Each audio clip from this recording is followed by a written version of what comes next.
sitting out the front, just enjoying a cup of coffee and listening to the glorious rain falling from the heavens above.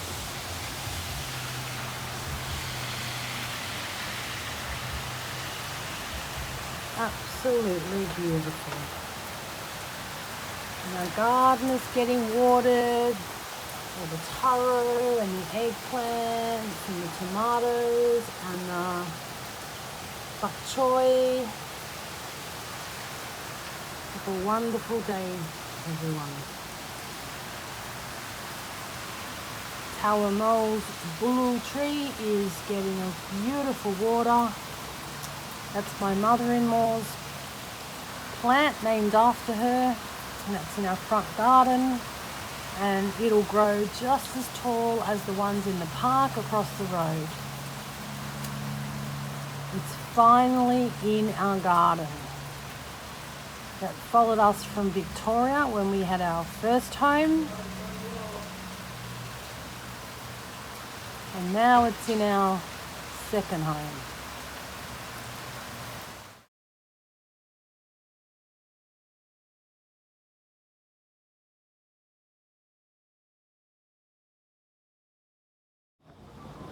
Whew. Good morning, folks. It's a beautiful day, as you've seen. We're getting some beautiful rain and our plants are getting watered. But most of all, God has given us this absolutely gorgeous, beautiful rain. The Bureau of Meteorology says that most of the Gold Coast is getting the rain. So comment below where you are and where you're getting the rain, and if you're not getting the rain. I can only pray that the fire affected areas will get the rain as well, because there are still fires burning out there. So we do pray to God above that the rain hits those impacted areas, and if the fires are gone and the rain hits those areas, that it's not too heavy, not enough to cause landslides or anything like that, but just enough to water all those natural eucalyptus trees that burnt, that would have spread their lovely, sorry, car going by, lovely seed pods and help grow a natural... Mum. Yes. You need to going for lunch. Hang on, I'll be back with you in just a second. My stupid phone just decided to quit on me. The screen's broken, I've cracked it again, so unfortunately I am now going to have to wait and put up with this shit like it's stopping on me. So if I'm delayed again, that's another reason. Sorry, I've got to look at the lens.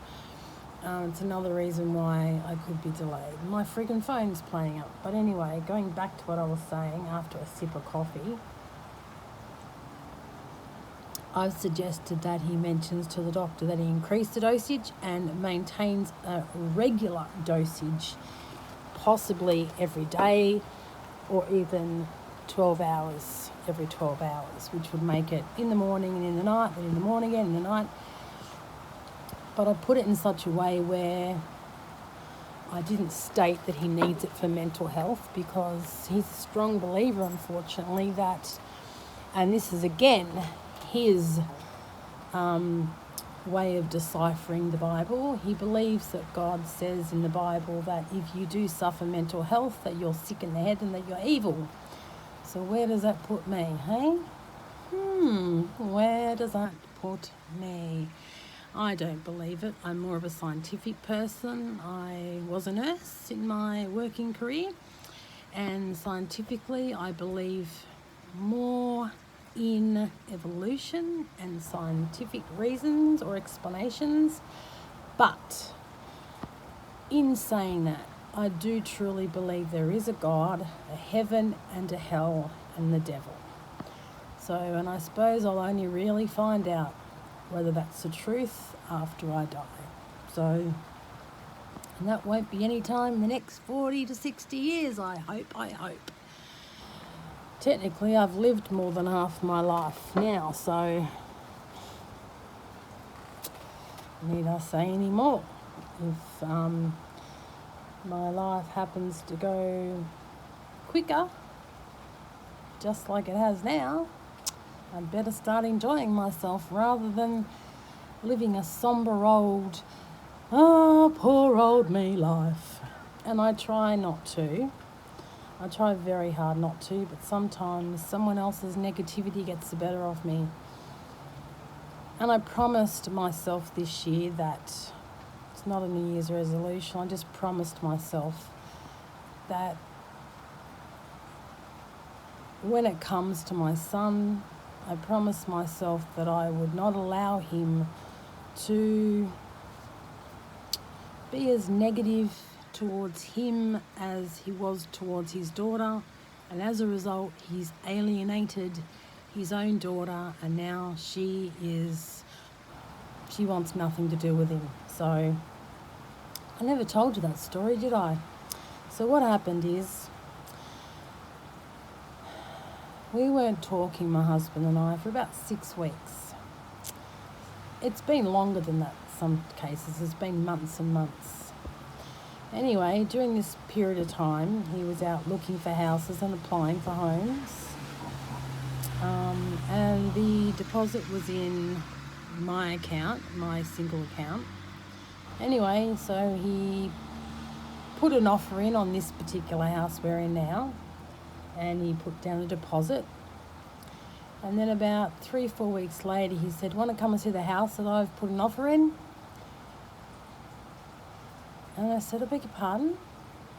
So all these weeks that we haven't been talking, you've been looking for houses. This is all part of the one story, so just be patient with me. Anyway, so I went, "No, I don't really. I've got something planned for today. I've got a doctor's appointment that my friend has taken me to because you weren't talking to me and you haven't been able to care for me for a very long time now. And because of that, I don't feel comfortable lying to Centrelink, and I've stopped the carer payments because you don't care for me anymore." He believes that my daughter gets it, but unfortunately your kids can't get it for you unless your husband's deceased or out of the picture, and then someone else is in your life and lives permanently with you. And that wasn't the case. So I wasn't prepared to lie to Centrelink anymore because another part of the story was he didn't tell me how much he earned. He doesn't like to tell me these things, and as a result I ended up owing Centrelink because I underestimated his income. So I wrote a letter to Centrelink explaining the situation, explaining that why should I be held responsible, and this is all part of the one story, so just be patient with me. And I was quite disgusted in their attitude, and I said to Centrelink, "I'm not paying it. I can't afford to pay it. I'm on medical exemption for 2 years on New Start, and I can't afford it. I get no money from my husband. I get no support from him. Don't get physical support. I don't get emotional support. All I do is get emotional, financial, verbal abuse, and a lot of other forms of abuse, except for physical as well. There was physical because he picked up the mattress and threw me off the bed. I told you guys about that. Anyway, getting back to the reason why my daughter isn't living in this house, it's because he gave her an ultimatum. My daughter had been paying the electricity at the old address for almost a year, and I helped her pay it. He said prior to moving into the old address that he would assist her if she had trouble paying it. Never once did he help her. Not once. As a matter of fact, he denied even saying it to her. And I was there when he said it, and I said to him, "Well, I'm sorry, but the thing is, I heard you say it anyway." he walked off and called me a liar. So, and I mean, 2 people heard it. What can you do? You know, like, 2 people heard him say it. Anyway, long story short, he said because I've already given you the long story so far, if the electricity isn't connected at the new place by this date, and I want the old address disconnected on this date. So I passed that message on to her. I don't know where this part worked because I just got a low battery, so I'll be very quick from now on. And he gave her an ultimatum. Anyway, it was 5 o'clock. She rang the company and they said, look, disconnections aren't there until 7 a.m. the next morning. So she sent him a text explaining that.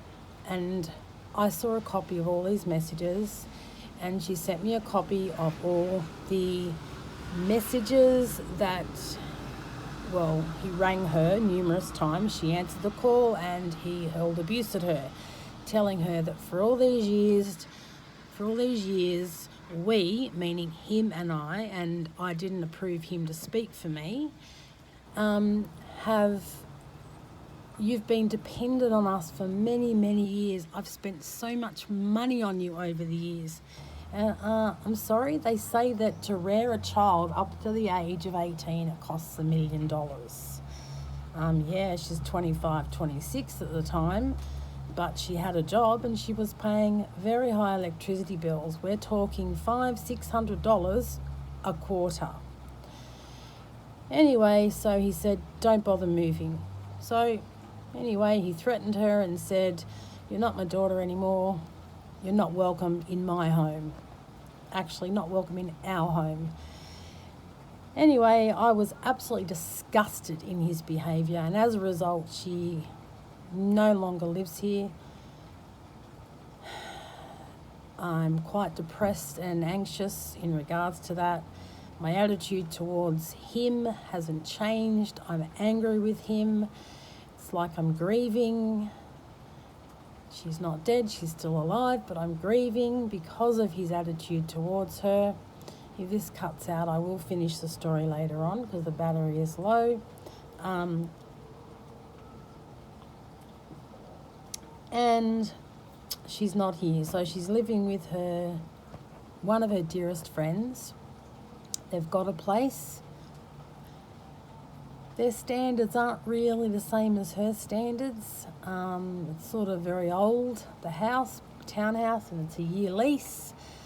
But she's got herself a boyfriend, although they're not admitting boyfriend, girlfriend at the moment because they're not in any rush to actually commit at this moment, but they're still dating. I call it love. It's a endearing thing to see them both, and I'm sure he does love her as well. They just don't want to admit it at the time. They've known each other since October. They've only been physically dating since November, I think it is, November. Anyway, so she's not moving in, and I don't blame her because he's been a total asshole to his daughter. He still has the attitude of how she's independent. She'll never be able to live a dependent life herself. She relies on us too much, and I never asked him to speak for me. So when he does speak poorly of her, I tell him to stop. I don't want to hear it because I think you were wrong. You were wrong in treating her that way, and that's it. And if you don't agree with that, then don't talk about it anymore. So I realise how blonde my hair's gotten this summer. Haven't bleached it either.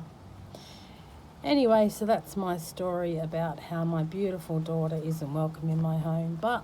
And he knows it. When he's at work, when he's not here, I invite her over, her boyfriend over, and we have dinner. They shouted us Indian the last time, and there will be more moments like that, I can guarantee you that. Don't you worry. So yes, so I'll give her a garage key. My garage keys arrived yesterday. I'm so happy about that because he wasn't going to give me one, but I actually took it from his keys. He was very careless one day, took it. I admitted that I took it afterwards, and I said, seeing as you have got others, I'm going to keep this one anyway. But it was too late. I ordered more in the mail and they came yesterday, so I programmed them as well, and I'll be giving her one of those keys for when she does come over.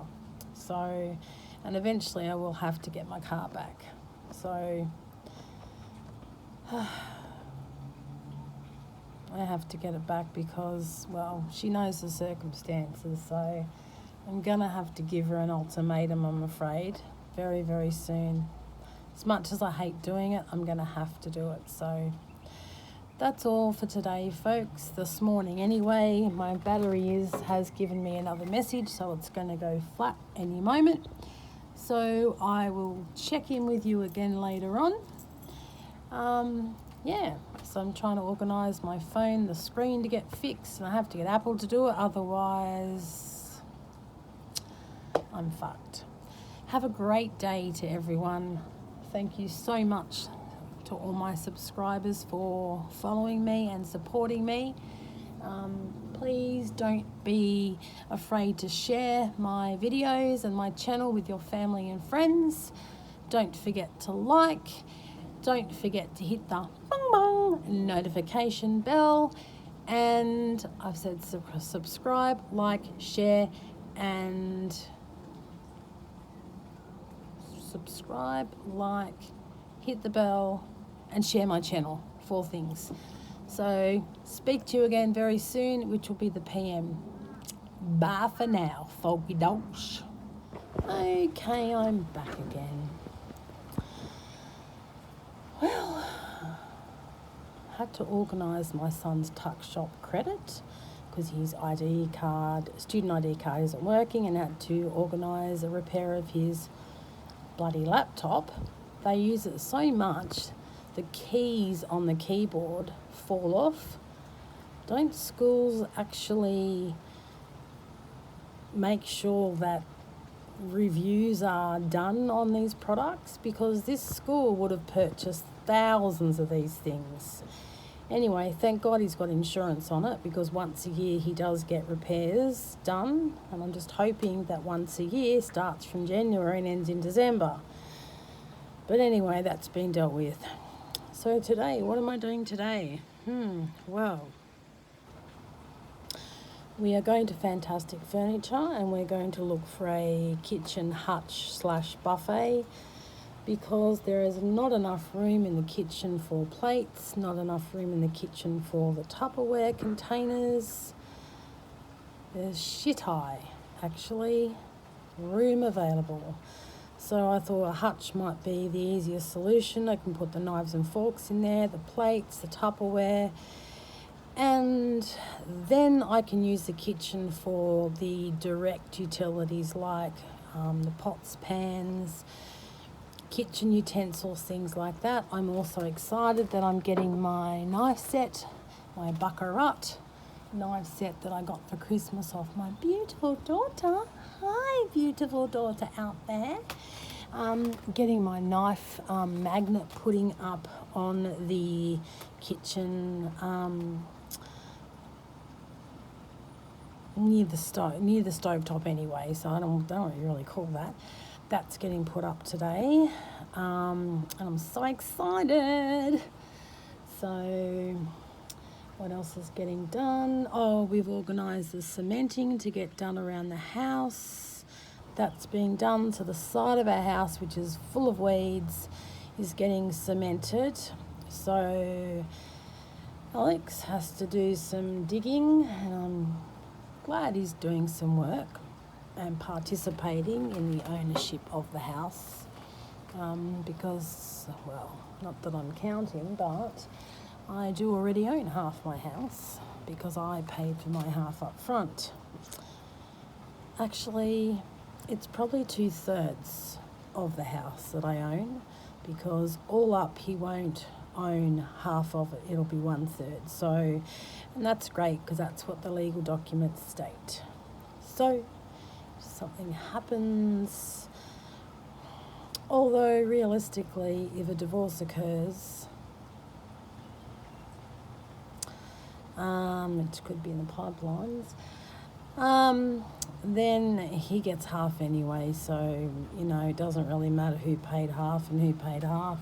So I think it would crush him if we ended up getting a divorce and the house got sold. I think that would crush him. So I am certainly hoping that he starts to work on his bipolar and his depression and anxiety. I had a chat with him yesterday about his meds and how I'm on the same meds. But the meds that he's on, the doctor has given them apparently to him, and I've Google doctored them, which you shouldn't really do, but I have. And I've asked my GP as well. So apparently they're used as one of the side effects of them, I can put it this way, I guess. One of the side effects from them is drowsiness and sleepiness. So the doctor's given that to him because they don't make you drowsy the next day, although I do beg to differ because I do get drowsy the next day and I take mine every 12 hours. But in saying that, I'm still fairly groggy the next day and I only take one tablet in the morning. But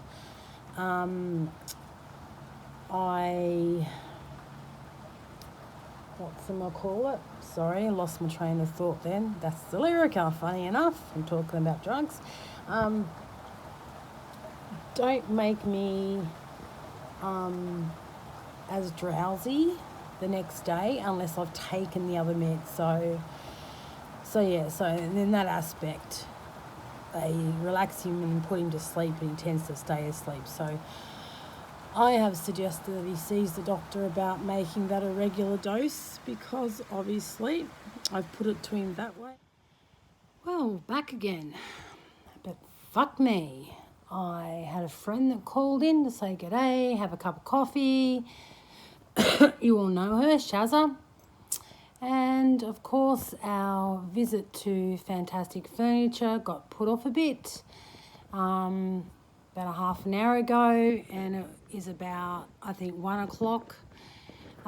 Still early enough to go and visit Fantastic Furniture to pick out this Hutch buffet.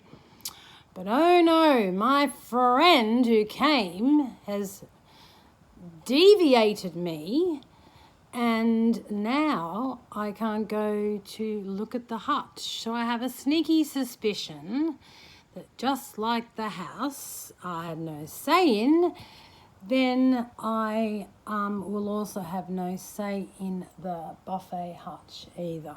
So said I wasn't going because he was complaining about it. So here at home, leaving you guys another message to let you know what craziness happens in this household. Absolute craziness. So still raining here, guys, gals. Yes, our plants are definitely getting a good water. And I'll see you again soon. Just wanted to give you a little bit of an update and to tell you that it made me feel very hurt that I can't have my friends around when they're in the neighbourhood and they call in, and that I didn't put her off because at that given moment we were going to look for a Hutch. So very disappointed, and quite angry that he made that choice and that he acted like a child. But hey, if I'm the one acting like a child, comment below, because I'm the first. Look, I'll admit when I'm wrong, and if you guys think that I'm wrong, so be it. Tell me, and maybe I need to get a life together. Anyway, I'll catch you guys later. Drinking myself a classic Coca-Cola. I had a quiche for lunch, and that's about it. And it's still raining, so I will see you again later on. Until then, as my son says, bye for now.